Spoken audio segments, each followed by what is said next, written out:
Hey everyone, so this is my plastic rubber factory. It produces 6,200 plastic and 6,400 rubber per minute. So just over 5 MK6 belts for both of those. It consumes 4,200 oil.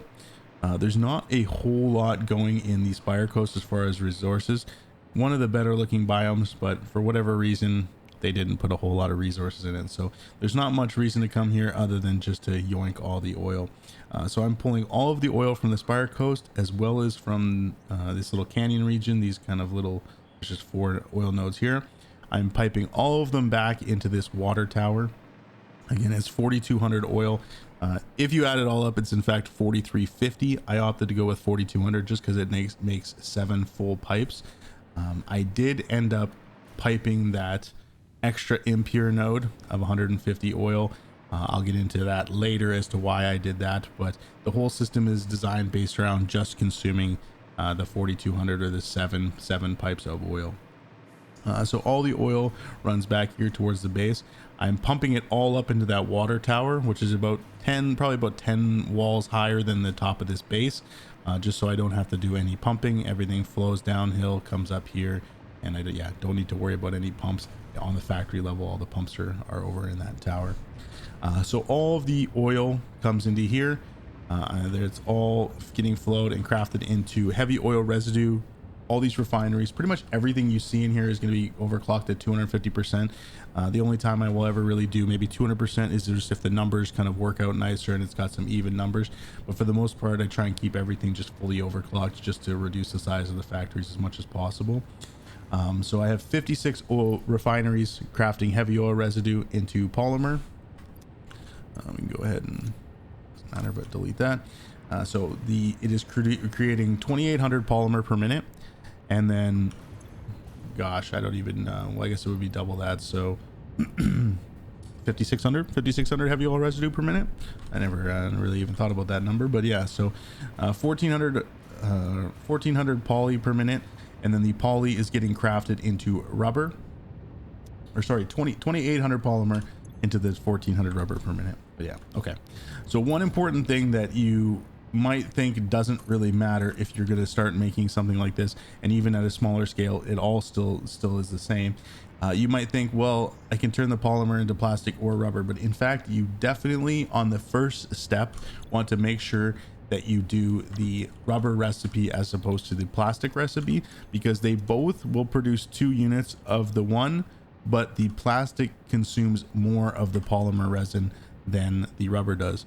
So you'll end up getting the same amount, but you'll end up consuming more of your polymer resin, and you want to kind of stretch the polymer resin as far as you can. So that's why on the very first step, at least, you want to make sure that you're crafting your polymer resin into the rubber. So this rubber will then go down, and this is what will initially kickstart your factory.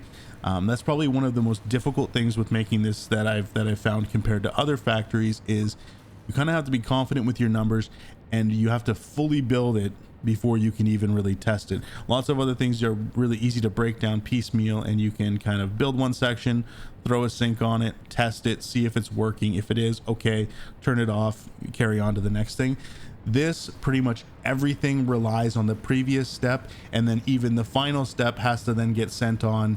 So it all has to work together. So there's no way to test one thing without it relying on resources from another. So that was probably the most complicated thing about this build, I'd have to say, is not being able to just kind of troubleshoot things as you go. You have to full build it, be confident that you're doing it right, and then once it's full built, then you can start to troubleshoot things. Like I said, because there's so many dependencies. So all of the heavy oil residue comes down and gets crafted using the diluted fuel into the into fuel. All of this water, it's pretty much all of the water is for the diluted fuel. The polymer into rubber also requires from some water, but majority of the water is just for the diluted fuel. So I just have down here, I have all the water extractors. Again, these are all just overclocked.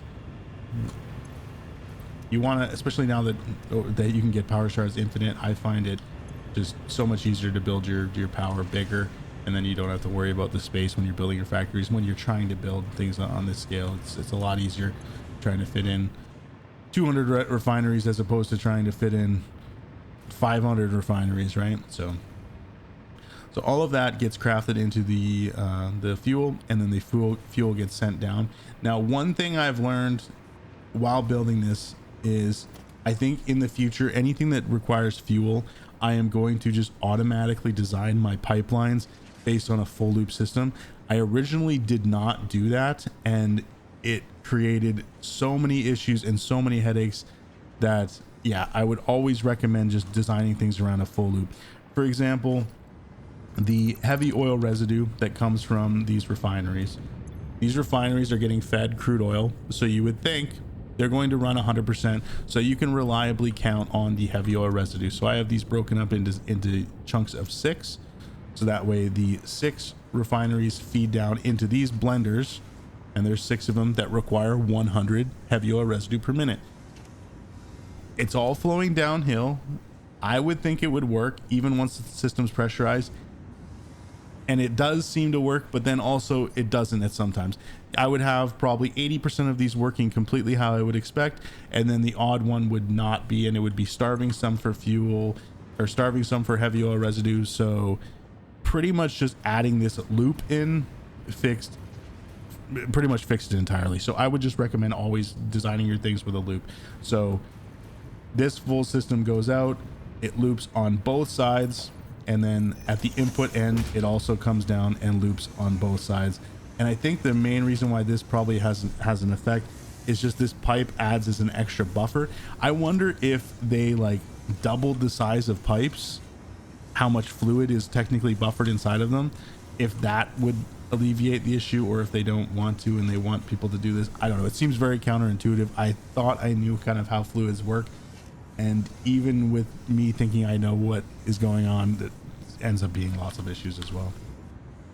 So again, same kind of thing with the oil. I originally designed it to transfer a full pipe and didn't loop it, so I had to go and add 2 layers of pipes to all my piping. So the piping was originally pretty organized. I still tried to keep it as organized as possible, but I had to go and retrofit and add double lines to each, so that way each system was fully looping.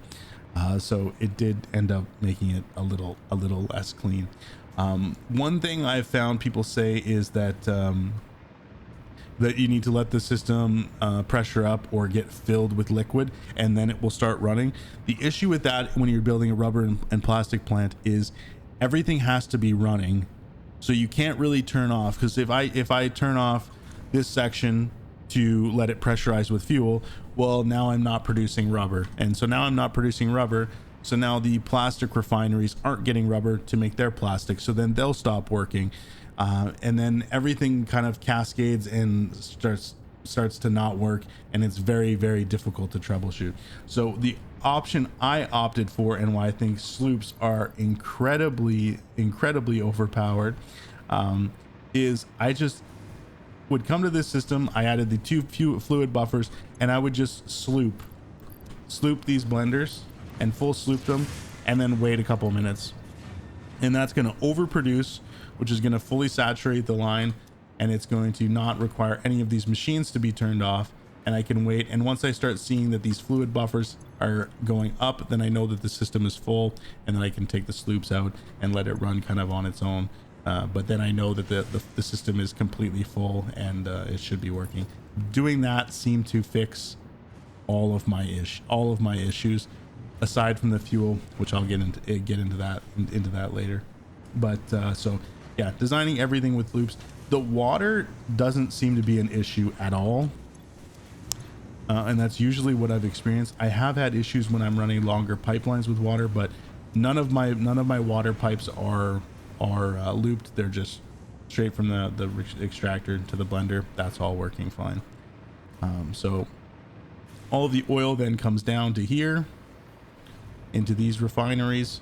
There's 72 refineries. It's pretty simple. It's all the exact same with the exception of these, and these are just overclocked or underclocked less than the other ones, and that's just to make up for the difference. But basically, of the rubber that I'm producing, you can count that you're going to have to spend with this setup, you're going to have to recycle 4.5 belts of whatever it is. So with the rubber, I am producing 9.5 belts of rubber. I need to recycle 4.5 of it. It's going to come back. And then with the plastic, again, I'm making about nine belts of rubber, of plastic. 4.5 of that needs to get recycled. So the recycled, or the bits that are getting recycled, run down that end, and they feed back into the rubber. And then the rubber that needs to get recycled gets sent over here. This is just a little splitter setup, but that's not really important. Well, it's important to this exact setup, but nobody's gonna be replicating this exact setup, so that doesn't matter. But yeah, so again, that was the biggest issue I found with doing this, was that you can't troubleshoot anything really until it's fully built. And even then, while things are building up and getting running, you might think things aren't working, and it's because things haven't fully started going. That was, again, part of that's another reason why I added these buffers here. That way I could fill the buffer, or in this case, I filled them all and would keep them, like, say, a line less. So I could see if this was draining, then I know I'm not producing enough, or for whatever reason. But because technically these are 4 full belts, I ideally should be able to fill these to a certain level, and they will maintain that level. So you can kind of come back and check these storages and see, hey, why is this starting to drain out? And you can trace back and try and find the issue. Lots of times it will be a cascading issue. So it'll be, oh, it's not producing enough plastic because it's not getting enough rubber, and it's not producing enough rubber because it's not getting enough fuel. And so again, like I said, it's very difficult to troubleshoot, but once you get it all working, it works pretty good. Unfortunately, this biome seems like it's night 90% of the time, so it's getting a little dark here. This setup here, I probably overdid and doesn't need to be this complicated. It looks complicated, but it's not that complicated. Basically, it is just the 5 belts of rubber and 5 belts of plastic feeding into a storage box. Now, I wanted there to be kind of a fail-safe if for whatever reason one of these refineries stalled out and there was a gap on the belt. It would then still have a buffer. So the extra that I'm producing just gets split off and fed into these boxes. That has its own negative effect, though. While that will maintain these being full, it also has the negative effect that it's not a smart merger, or by any means. So it's not going to fill this storage if it has space. It will fight with the bottom belt to get storage. So what will end up happening is, while if this one is running steady and this one's trying to inject 5 per minute, it is going to stall this bottom belt 5 per minute. So instead of getting the 1200 per minute flow on the bottom, you're going to get 1195. You might not think that's a big deal, but it is a massive deal, because if this then starts getting stalled and isn't moving the 1200 per minute, what will happen is it will start backing up into the machine, which it can never happen. If this backs up into the machine and stops this machine from running, again, it all just has a cascading effect. This will stop using the plastic, which will then make the plastic, and because everything relies on everything, it just can never happen. So that's why I have multiple stages of sinks. So all these get fed in. If for whatever reason this line stalls because it's fighting with this belt to keep this box full, then it will go, I have it going down into a storage box, and I don't want it to ever have to fight with a merger. That's a whole nother video I could get into with pulling max belts and trying to merge them. That's a whole nother issue in a can of worms that you run into when you start dealing with mass amounts of belts and merging and things like that. So I don't ever want it to have to the overflow fight with the merge. So I have all the overflows feeding into their own buffer boxes. Ideally, these should never get full, but they are there so that way it can 100% send the overflow into a place that it can then get sent off here into the overflow. I then also have a secondary one because while I was building this, I disconnected one of these pipes, which then causes the whole system to have to try and sync and divert basically an entire extra belt, which I hadn't accounted for. So I added this secondary line of sync. So even if this section stalls out, and then this section is stalling out further. This secondary line will just send it off to the sink.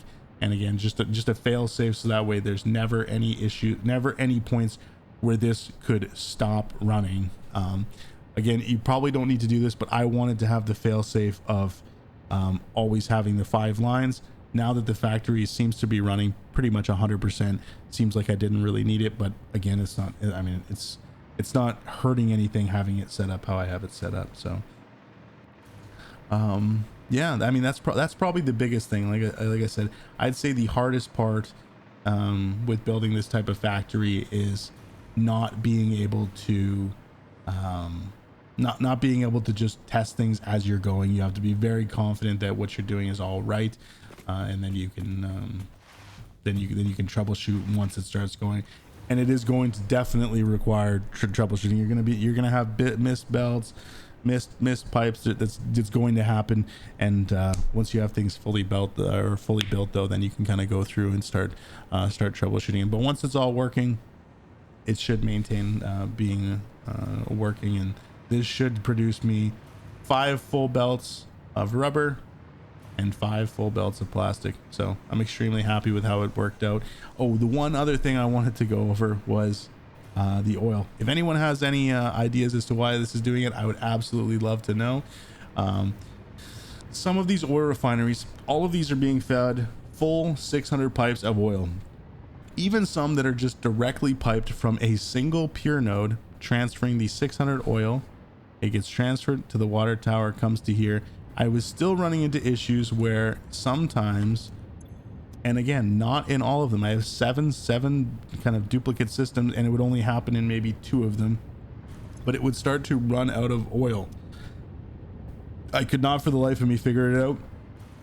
So that's why I just piped the extra bit of oil here. And for those systems that were seeming like they were struggling, I'm just piping in. I just have that extra 150 oil. I have the ability to pipe it into all the systems. I've currently disconnected it from ones that seem like they're running completely fine without it. But yeah, so this is just supplementing the extra oil that it technically shouldn't need, but I have it feeding in that way, and just because, yeah, that seemed to be the best bet as opposed to not using it. It can kind of help if they're struggling getting any oil or anything like that. But yeah, again, super dark in this biome for the most part. So yeah, 5 belts of each, 6,000 rubber, 6,000 plastic. If anyone has any questions or has any tips for the oil and as to why they think maybe that's happening, definitely let me know in the comments. If you do want to come hang out on the stream, doing lots of big things. Currently in the process of building a mega conveyor belt line that is going to basically get the rest of the resources from the map. I've got about 2/3 of the desert already belted on the conveyor belt line.